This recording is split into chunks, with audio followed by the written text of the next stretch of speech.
नैब के ऊपर लोगों के बड़े तहफ़्फ़ुज़ात हैं और आप उस कमेटी को हेड भी कर रहे हैं जिसने नैब को रिफ़ॉर्म करना है। क्या आपके ज़हन में तसव्वुर है, क्या रिफ़ॉर्म लेकर आएंगे? देखिए, पहले तो कंसेप्चुअली मैं नदीम, एक तो थैंक यू, और कंसेप्चुअली आपको बताऊं कि नैब के लिए क्या होना चाहिए। एक तो जो एहतिसाब का अमल है वो किसी तरह भी कॉम्प्रोमाइज़ नहीं होना चाहिए। ऐसा नहीं होना चाहिए कि नैब के हाथ पैर काट दें, लेकिन at the same time abuse नहीं होना चाहिए। और एक बड़ा डेलिकेट बैलेंस है, उस डेलिकेट बैलेंस को स्ट्राइक करना है, वो कहाँ होगा। बिज़नेसमैन जो है उसको इस तरह डराना नहीं है कि वो इन्वेस्टमेंट करना छोड़ दे। जो ब्यूरोक्रेट्स हैं उनको डराना नहीं है कि वो काम करना छोड़ दें।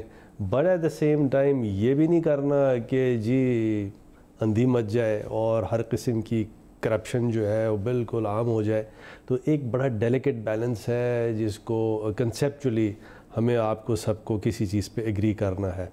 फिल फॉर आपका जो सवाल का जवाब है वो ये है कि दो जजमेंट्स हैं सुप्रीम कोर्ट के। एक जस्टिस आसिफ सईद खोसा ने जजमेंट दिया है, बड़े ज़बरदस्त जज हैं और क्रिमिनल में तो बड़ी उनकी दस्तरस है, बड़ी उनका ग्रिप अच्छी है। उन्होंने ये कहा है कि जो बेल है वो ट्रायल कोर्ट के पास पावर होनी चाहिए बेल देने की या ना देने की। तो उस पे इंशाल्लाह अमेंडमेंट हम लेके आ रहे हैं। फिर साथ साथ जस्टिस अजमत सईद साहब का एक ऑर्डर है। ये एक्चुअली वॉलंटरी रिटर्न और प्ली बारगेन जो है एक कॉन्सेप्ट जो है ये इंट्रोड्यूस किया गया था, सेक्शन 25 है नैब ऑर्डिनेंस का। और इसमें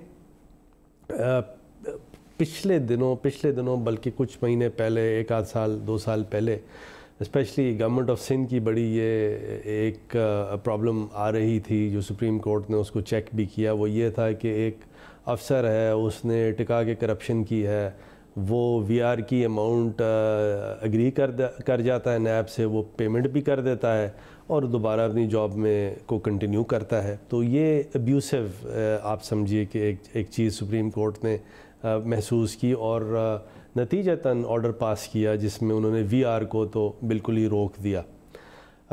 मेरा अपना टेक ये है कि वीआर भी होनी चाहिए और प्ली बारगेन भी होनी चाहिए और उसकी लेकिन उसका अब्यूज़ ख़त्म होना चाहिए। और वो अब्यूज़ कैसे ख़त्म होगा वो भी सामने मैं रख देता हूँ आपके। एफआईए के एक ऑफिसर थे, पता चला कि उन्होंने पैसे वापस करके दोबारा एफआईए में उसी पोस्ट के ऊपर फिर लगे हुए हैं। तो इससे बड़ा अब्यूज़ तो हो नहीं सकता ना, ये आप अलाउ नहीं कर सकते। नहीं, ये बिल्कुल ठीक है, बिल्कुल सही। या अगर 40 अरब की रईसानी साहब के ऊपर करप्शन था, उन्होंने 4 अरब की प्ली बारगेन कर ली, तो ये भी अपना मार्जिन में रख के करप्शन कर लूँ और प्ली बारगेन के लिए पैसे जोड़ लूँ, तो ये भी अब्यूज़ है, ये भी नहीं हो सकता। नहीं होना चाहिए। अच्छा, लेकिन उसमें एक चीज़ आप नदीम आप ये देखिए, माशाल्लाह आप बड़े इंटेलिजेंट आदमी हैं कि जो वाइट कॉलर क्राइम है, वाइट कॉलर क्राइम को ब्रेक करने के लिए एक लेवल की फोरेंसिक एविडेंस आपको चाहिए। और फोरेंसिक एविडेंस जब तक आपके उस लेवल की नहीं होती तो वाइट कॉलर क्राइम को ब्रेक करना ज़रा मुश्किल होता है। ये नहीं है कि आपने किसी ने ये देख लिया कि किसी ने दिन दहाड़े किसी को चाकू मार दिया या पिस्तौल मार दी तो वो उसके चश्मदीद गवाह हैं और उसको कन्विक्शन दे दी।